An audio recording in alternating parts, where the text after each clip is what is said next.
Ça me fait extrêmement plaisir. Ce que je peux en dire peut-être, c'est que Naël, le réalisateur, dont vous avez vu, je crois, une courte vidéo avant la projection du film, sur la réalité effectivement de cette histoire. Alors, sur la question de la plainte, Naël, c'est quelqu'un qui est président d'une association qui accompagne des femmes dans une certaine précarité, notamment des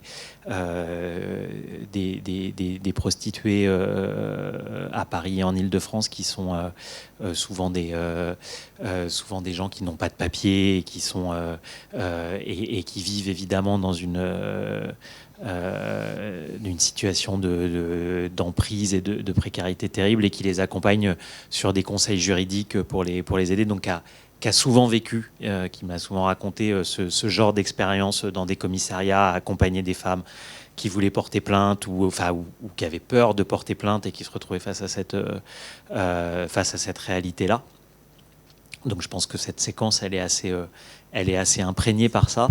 Et ça n'a rien à voir, mais il se trouve qu'il a passé 2 ans dans des élevages pour un spectacle qu'il faisait pour une compagnie de théâtre qu'il accompagnait à filmer des éleveurs, parce que c'était un spectacle qui mêlait le théâtre et le film, à filmer des éleveurs, à filmer leur réalité quotidienne en documentaire.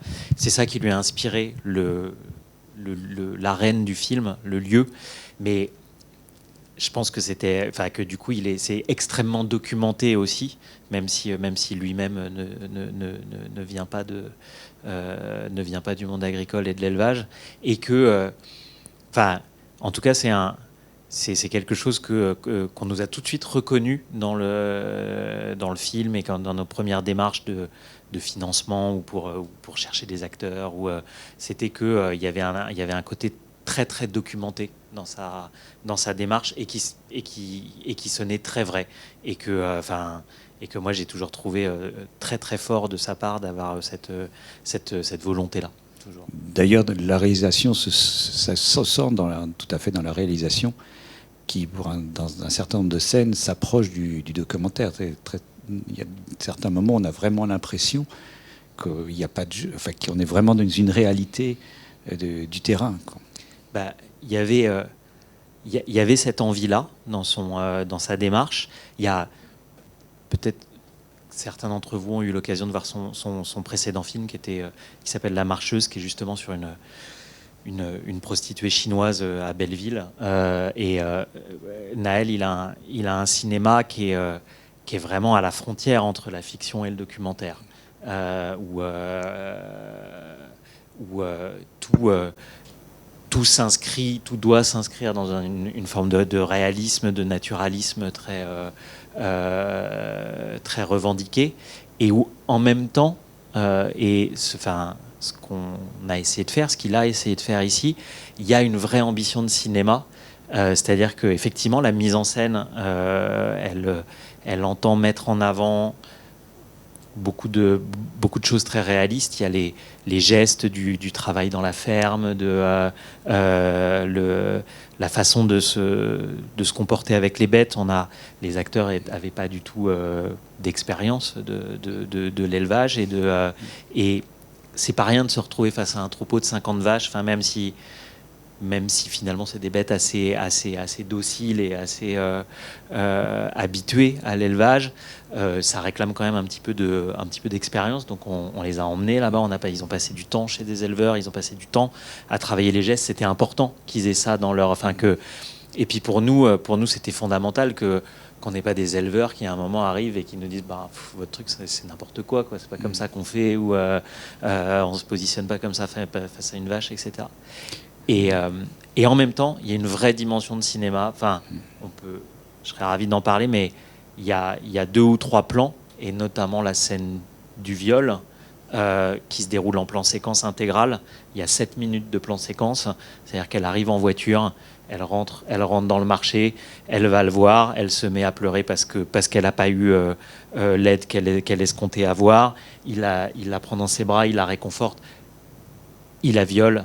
Les deux personnes arrivent, interrompent le moment, elle s'en va, elle repart en voiture, et tout ça c'est un seul plan séquence, c'est-à-dire qu'il n'y a pas de coupure, c'est 2 jours de tournage un plan magnifique. Juste pour le faire rentrer. Enfin, voilà.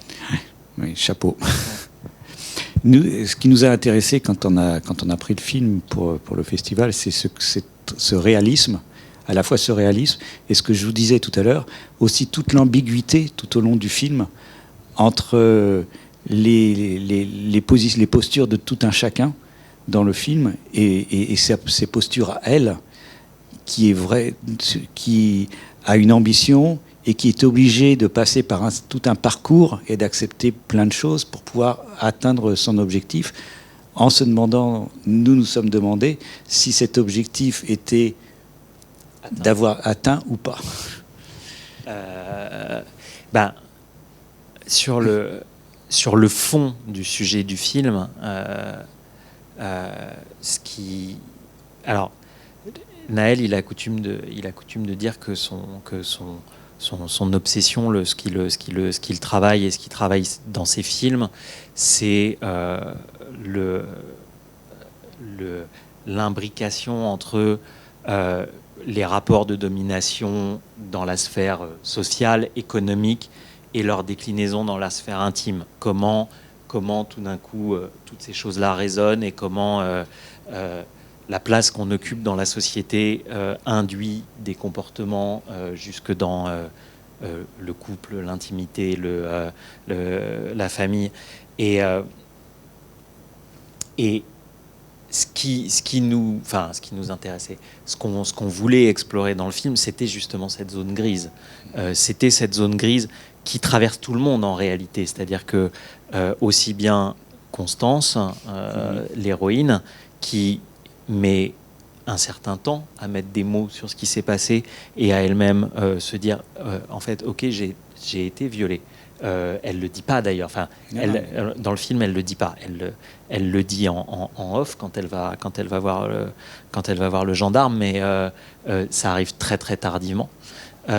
C'est aussi, même l'aveuglement de Sylvain, le violeur, dont nous on s'est toujours dit. Après, on laisse ça aussi à l'interprétation des spectateurs, mais dont on s'est toujours dit. Et moi, ma conviction, c'est que jusqu'à la fin, il est convaincu d'être un type bien.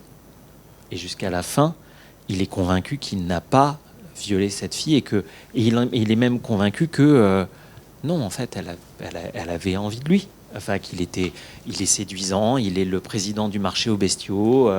Et pour nous, c'était important d'explorer ça, parce que je pense que c'est là où se passe la plupart des abus.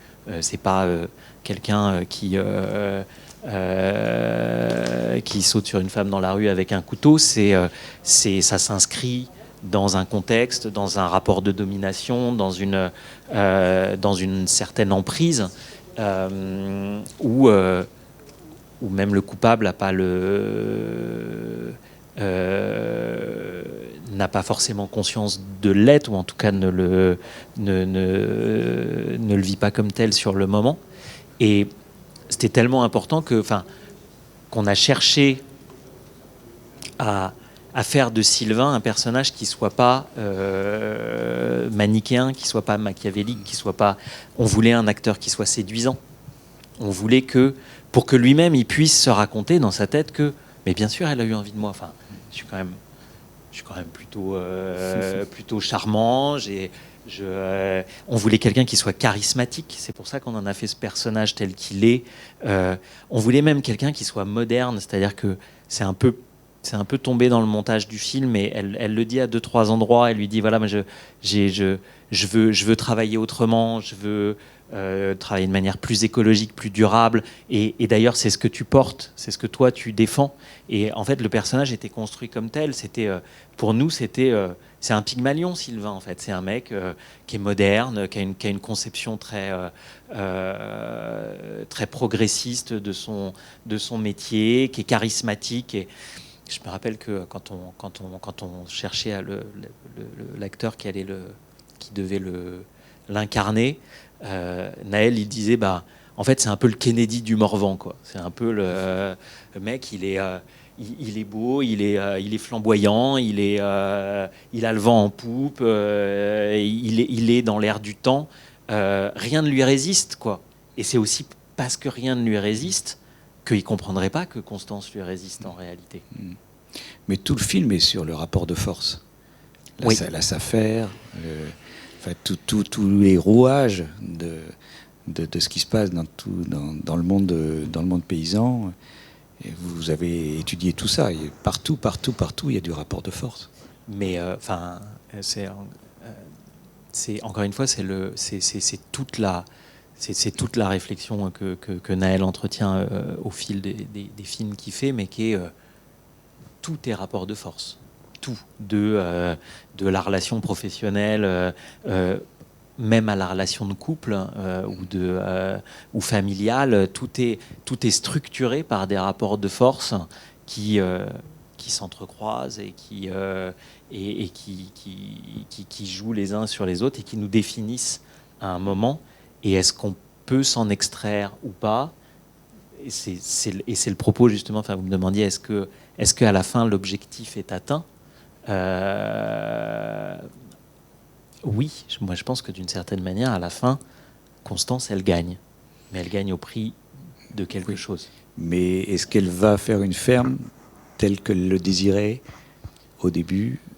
Moi, je me suis posé la question. Moi, je pense que oui. Je pense que elle a subi cette violence dont elle avait, d'une certaine manière, dont elle pouvait avoir conscience au départ. C'est-à-dire qu'elle a conscience au départ qu'elle est dans un milieu d'hommes. Quand on ouvre le film sur cette séquence où elle traverse le labyrinthe du marché et où il n'y a que des hommes autour d'elle, on pose quelque chose. On dit, elle est toute seule, elle est en bas de l'échelle absolue dans le rapport de force, justement. Elle est une femme parmi les hommes, elle est jeune parmi les plus âgés, elle est fille de petits paysans parmi les plus gros exploitants. Enfin, elle est tout en bas du rapport de... Et quelque part, elle le sait, mais elle a la fougue de sa jeunesse, de son ambition, elle a envie de faire sa vie ici avec son mec Bruno. Il rêve de ça et donc elle se dit c'est possible et elle se prend à rêver de ça et là cette violence lui tombe dessus. Elle en subit plusieurs conséquences, de lourdes conséquences, jusqu'au rejet de son propre de son propre copain. Et elle va saisir la justice en espérant une réhabilitation par cette voie-là, qui n'arrive pas. Et finalement, elle retourne la violence qui s'est exercée contre elle, contre ceux qui l'ont exercée contre elle. Et d'une certaine manière, elle retourne ce système de rapport de force. Elle le retourne à son avantage. Et elle en change les règles.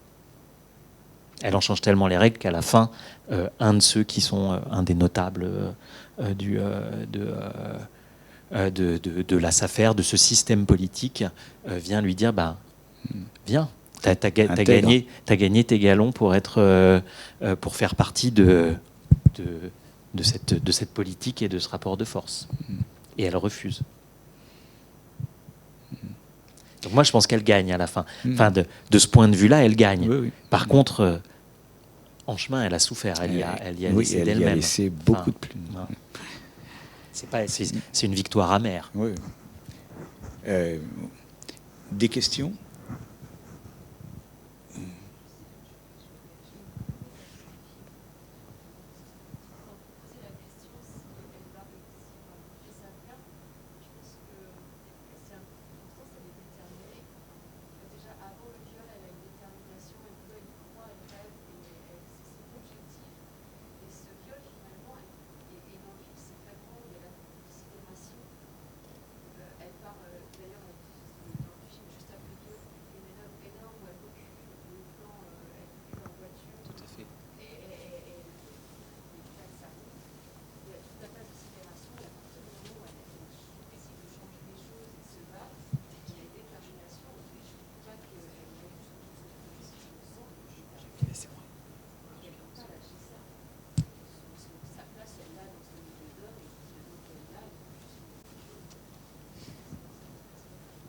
Mais moi, je suis d'accord. Je pense que Constance, du début à la fin, c'est un personnage qui est c'est un roc, c'est une détermination absolue. D'ailleurs, en fait, elle porte même. Elle a beau être une femme dans un monde d'hommes, elle porte sa famille, les deux hommes qu'elle a autour d'elle, son père et son mec, c'est elle qui les porte. C'est elle qui va voir Sylvain pour essayer de trouver une solution à la crise familiale qui est la saisie annoncée de la ferme. C'est elle qui porte le projet du début à la fin. Donc elle est ce bloc de détermination et elle n'en dévie jamais. Après, je pense qu'elle elle évolue dans le film, dans ses objectifs. C'est-à-dire qu'au début, c'est quelqu'un qui est jeune, qui est naïf, innocent, on va dire, qui entrevoit un certain rêve. Elle a envie de vivre là avec Bruno, de faire l'élevage dont ils rêvent, qui est différent de celui de leur père, dont ils se disent, bon, enfin de son père, dont ils se disent, bon, papa, il est d'une autre génération. Enfin, vivement qu'on prenne les rênes de tout ça et qu'on fasse ce qu'on a vraiment envie de faire et puis on mettra, je sais pas, on mettra les veaux ici, la stabulation là, on habitera à tel endroit, nos enfants là, ça sera magnifique et tout. Et petit à petit, elle fait l'apprentissage aussi d'une certaine réalité et son objectif évolue et sa détermination évolue avec. C'est-à-dire que à la fin, je pense que sa détermination, le moment où elle décide d'aller porter plainte, c'est pas tant pour sauver son rêve, c'est pour garder Bruno. C'est pour dire à Bruno, non, j'ai pas couché avec ce mec par plaisir. Oui, il m'a forcé. Et j'ai besoin que tu me crois. Et le switch du film, enfin moi je trouve le moment où ça bascule à son avantage, c'est quand Bruno, le premier homme, lui dit, en fait je te crois. Tu sais quoi, je te fais confiance. Et il y a un flic qui est venu me voir et qui m'a expliqué, et je te crois. Je pense que d'accord, tu as été violée. Et à partir de ce moment-là, c'est là où le processus change. C'est là où elle-même, elle devient, elle reprend le pouvoir dans ce monde d'hommes. Vous avez beaucoup travaillé aussi sur la SAFER. Alors, vous êtes beaucoup documenté en tout cas. On s'est beaucoup documenté. On s'est beaucoup. La phase d'écriture d'un film, c'est très très long. Là, en l'occurrence, c'est 2 ans. Donc, on a eu le temps de se documenter, on a eu le temps de se poser des questions et d'avancer, et de revenir en arrière et de réavancer dans autre chose Et oui, on a pas mal. Mais après, encore une fois, tout ça vient. Enfin, tout ça. Tout le film est une agrégation de choses que Naël a vécues, d'expériences qu'il a faites, et sur lesquelles ensuite moi je me suis greffé et sur lesquelles on a échangé. Mais lui-même, son expérience chez les éleveurs, la SAFER, c'était quelque chose qui revenait en permanence. En réalité, il n'est pas allé le chercher ad nihilo. C'était tout le temps en fait. C'était dès qu'il était avec des éleveurs, notamment des jeunes éleveurs, enfin des jeunes mêmes agriculteurs. On le sait, l'agriculture, l'enjeu primordial, c'est la terre, c'est la possession de la terre. Et la SAFER est cet organisme qui sur le papier a une très belle vocation, qui est d'aider des gens qui ne pourraient peut-être pas acquérir cette terre à le faire et à s'installer, notamment des jeunes agriculteurs, et qui dans les faits est souvent dévoyée parce qu'elle devient, comme beaucoup de ces institutions, elle est sous l'emprise de gens qui poursuivent leurs agendas personnels et qui ont du pouvoir et qui en détournent les objectifs initiaux. Et ça aussi, c'est un rapport de force. Enfin, ça aussi, ça raconte très, très quelque chose de voilà. Ah oui, là on sent vraiment la domination. Et ce qui est très intéressant, c'est vrai qu'on entend de temps en temps parler de la SAFER, mais de manière très lointaine. Et là, on est vraiment dans le film, avec l'autre film, on touche du doigt les problématiques quotidienne du rapport avec la SAFER, de sa puissance et des enjeux politiques. Oui, et puis je pense qu'après ça s'applique à tous les secteurs. Enfin, moi j'avais quand on essayait de financer le film, j'essayais d'expliquer des fois parce que c'était un peu technique, la SAFER, la préemption, les terres, les machins. Je disais à nos partenaires du cinéma, je leur disais voyez la SAFER comme le CNC. Le CNC, c'est le Centre national du cinéma. Voyez-le comme le CNC à l'échelle du cinéma. C'est exactement ça. C'est un organisme de régulation. Et en fait, c'est ça. Et encore une fois, le film, il parle de rapport de force entre des faibles et des puissants, entre des jeunes entre des générations, entre des politiques qu'on le vend en poupe ou qui ne l'ont plus ou qui vont le ravoir, entre des femmes et des hommes, entre des couples, entre des familles. Et dans tous ces rapports de force, il y a souvent un dominant, un dominé, ce qui peut évoluer comme relation, et comme ça des choses un peu périphériques qui ont vocation à apaiser le rapport de domination ou à le faire pencher un peu plus à gauche. La SAFER, c'est ça en fait. C'est le juge de paix qui en réalité n'est pas si objectif que ça et qui joue son rôle dans le rapport de force. Des questions ?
Par exemple, elle est allée au commissariat pour porter plainte de façon complètement désarmée. Enfin, j'avais un peu la peine pour elle.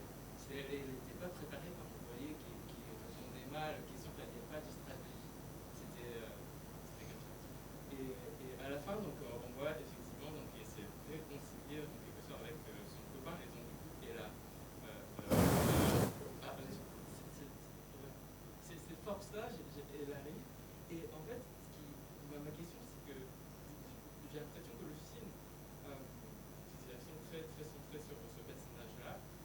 Est-ce que le réalisateur, du coup, a fait le choix de ne pas montrer ce moment de solidarité, ou en fait, pour comprendre un peu ses ressorts, parce que là, tout ça, c'est un peu suggéré, mais on la voit toujours seule.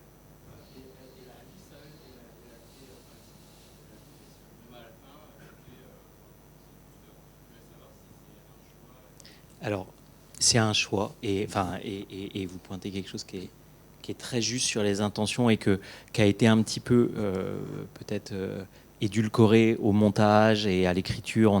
Évidemment, on part de quelque chose, puis petit à petit, on en enlève des passages, mais donc il y a des choses qui sont juste suggérées, par exemple l'absence de la mère. Dont on comprend au mariage qu'elle est décédée. Ça, nous, on avait écrit beaucoup plus de choses là-dessus. Il y avait des dialogues, tout ça, puis tout ça a sauté au montage.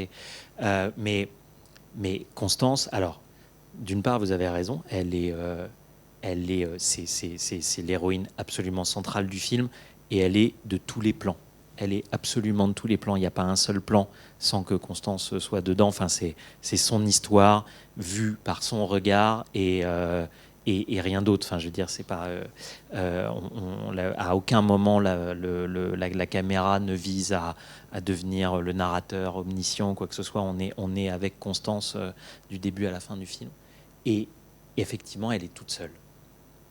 Et elle est toute seule tout le temps. Alors, parce que c'est son caractère, parce qu'elle a peut-être intériorisé aussi ses rapports de force et que là, c'est des choses qu'on s'est racontées, mais qu'à un moment, Diane, la comédienne, Diane Rouxel, la comédienne qui joue Constance, s'est aussi appropriée et a aussi rendu concret, enfin, donc, dont elle a fait autre chose que ce que nous, on avait évidemment imaginé au départ, et tant mieux, c'est à un moment, elle a pris possession du rôle. Mais elle est toute seule du début à la fin. Elle porte le projet contre son père, qui voudrait travailler d'une certaine manière et continuer à travailler comme ça, et qui lui dit à 2-3 reprises non mais t'es sympa, mais en fait c'est pas comme ça que ça se passe. Et puis bon, le jour où ça sera ta ferme, tu feras comme tu veux, mais pour l'instant c'est encore moi le patron, donc t'es gentil, on va faire autrement. Et même avec Bruno, qui est son amoureux, ben, elle lui parle pas de ce qui se passe avec Sylvain. Et Bruno, il la laisse aller tout seul voir Sylvain à un moment. Et quand sa copine arrive au marché, qu'elle lui dit bah, y a le patron qui veut vous voir, il hésite 5 minutes et il fait bah vas-y, je te laisse. Et donc en fait, elle porte cette famille, elle porte tout ce projet. Et c'est, je pense que cette solitude, elle est assez constitutive du personnage et justement de la pression qu'elle a.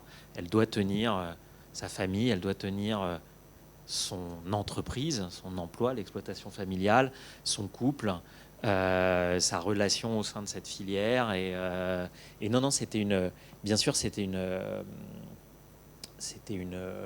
volonté au départ du film de mettre cette jeune femme toute seule dans un monde d'hommes. Alors, ça ne veut pas dire qu'elle est contre tous, mais qu'à un moment, elle porte tout ça tout seule sur ses épaules.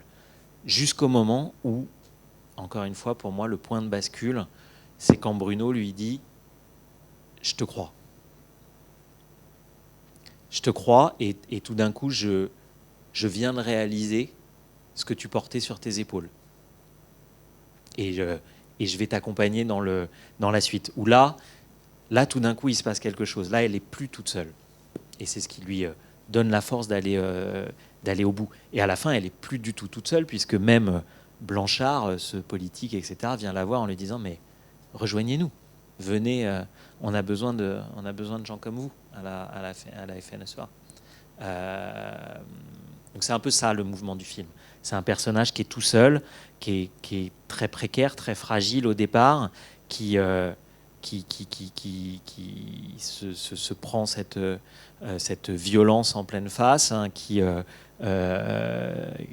tombe tout au fond et qui arrive par un mouvement de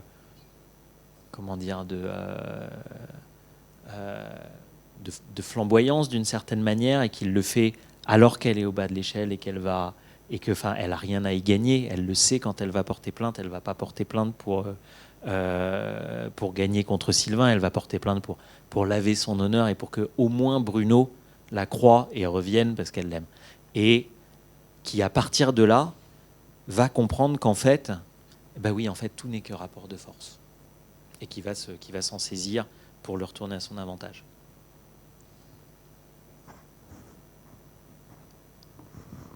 D'autres questions? Ah, là-bas. Oui.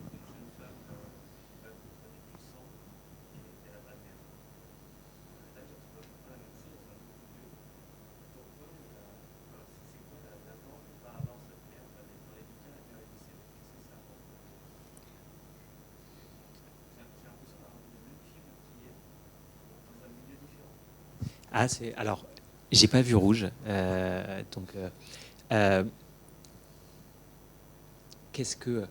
c'est marrant parce que j'essaye de me souvenir, dans les toutes premières versions du script, il y avait la mer.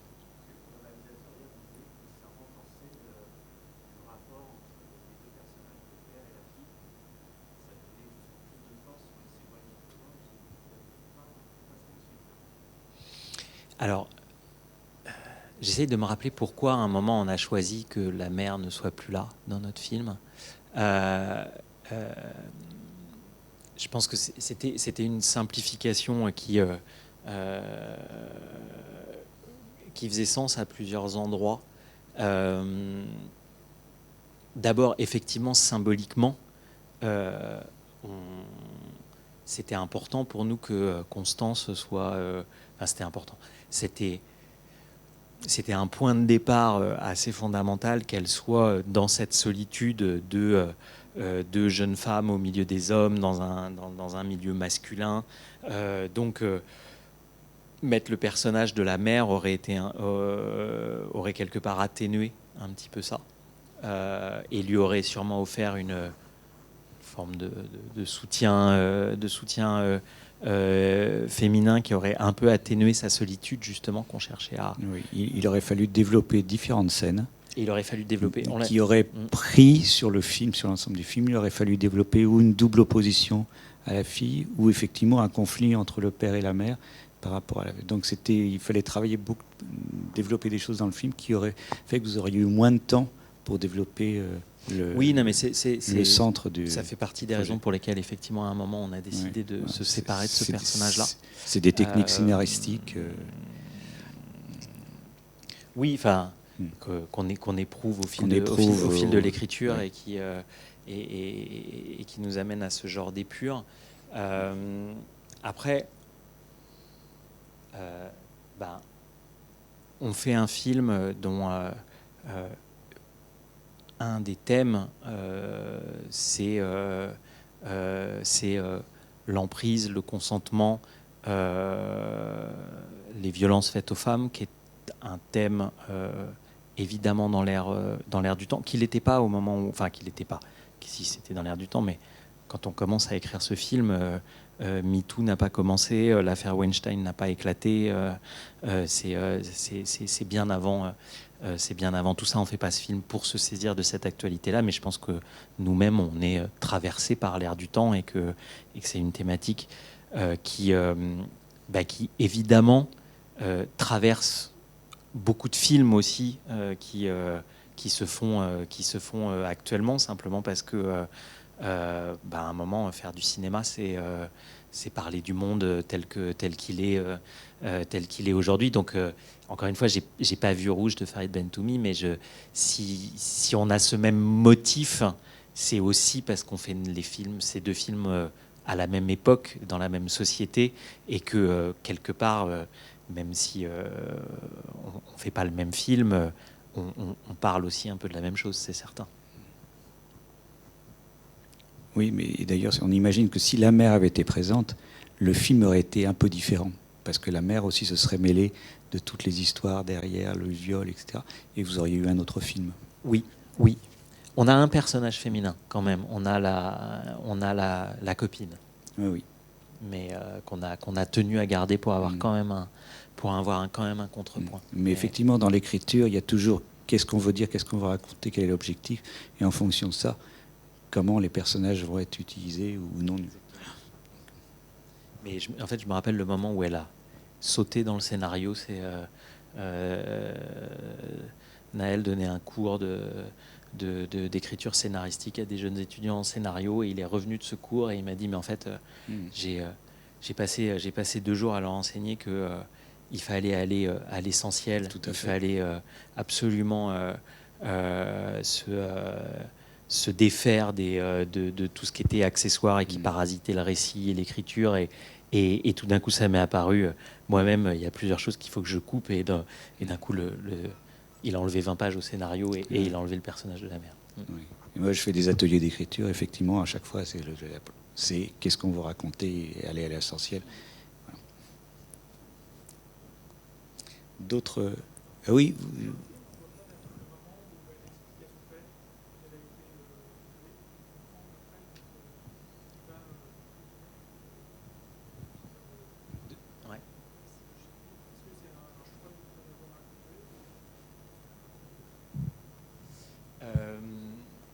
Alors, il y a eu...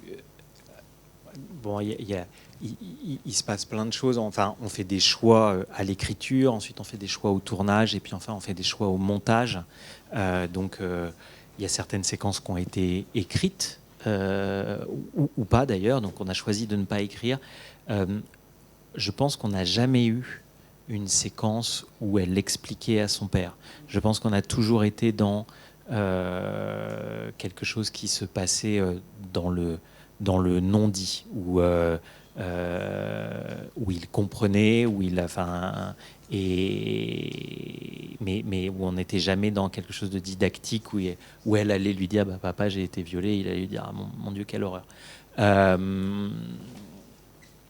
Après, on avait dans tout ce mouvement-là, il y a des séquences qu'on a tournées, qu'on n'a pas gardées au montage, parce qu'à un moment, pour des questions de rythme du film, donc notamment la séquence où Olivier Gourmet, le père, va tirer devant chez Sylvain Rousseau, celle-là, on l'a tournée. Donc peut-être que dans un futur DVD, vous aurez la scène coupée où Olivier Gourmet tire au fusil devant chez Sylvain Rousseau.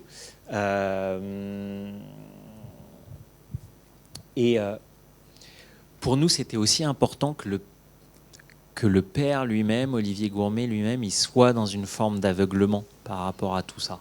Et qu'il n'ait pas vu les choses venir, qu'il n'ait pas compris qu'il est... Enfin, c'est un personnage qui est dépassé, on le sent depuis le début, qui est dépassé dans son métier, qui est dépassé dans son rapport à la société, à l'évolution des mœurs, à tout ça, des mœurs, je veux dire, même de son métier, quoi, qui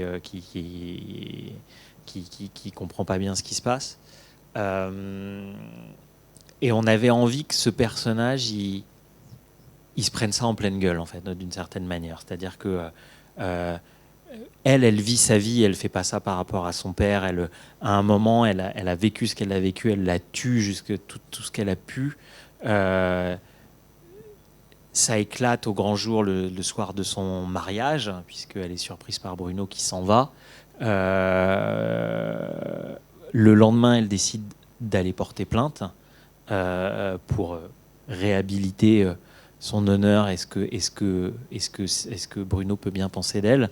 Elle est pas. Son problème, c'est pas son père en fait. Son problème, c'est pas d'expliquer à son père ce qui s'est passé. Son problème, c'est de garder Bruno. Pour nous, le personnage de Constance, depuis le début, tel qu'on l'a pensé, c'est elle a un rêve, c'est vivre à cet endroit en faisant ce métier avec Bruno. C'est ça qui l'attire et petit à petit, on lui enlève un à un chacun des éléments de ce rêve. C'est-à-dire, on lui dit, en fait, la ferme, c'est plus à toi. Et ce métier, tu vas plus l'exercer. Et jusqu'au dernier, qui est Bruno, qui lui dit, en fait, on va pas se marier, puisque je découvre pendant notre mariage que tu me trompes avec Sylvain Rousseau. Et là, c'est le moment où elle est au fond du trou, elle a perdu le dernier élément constitutif de ce qu'était son rêve, et qu'elle réagit, mais son père, quelque part, même si c'est un personnage qui est émouvant, même si c'est un personnage qu'elle aime, en matière de technique scénaristique, si je peux employer ça, on appellerait plutôt ça un antagoniste dans l'histoire. C'est pas quelqu'un qui la tire en avant, c'est quelqu'un qui l'aime, c'est quelqu'un qui est, c'est une belle personne, il n'y a pas de problème, mais il fait pas partie de son avenir, son père. Il est celui qui est le passé d'une certaine manière. Donc, je ne sais pas si ça répond complètement à votre question, mais effectivement, son souci à ce moment-là, ça n'est pas de parler à son père. À la limite, la manière dont on l'a joué, c'est presque que le père rajoute une couche de complexité, quoi. C'est qu'elle est déjà empêtrée dans ses problèmes, et il a fallu qu'en plus, il aille tirer devant chez Sylvain Rousseau et qu'elle ait à gérer les flics qui ont été suffisamment sympas pour lui dire, bon, cette fois-ci, on va pas aller plus loin, mais il est un antagoniste, en fait, le personnage du père ici. Une autre question? Voilà, merci beaucoup. Merci à vous. Merci beaucoup.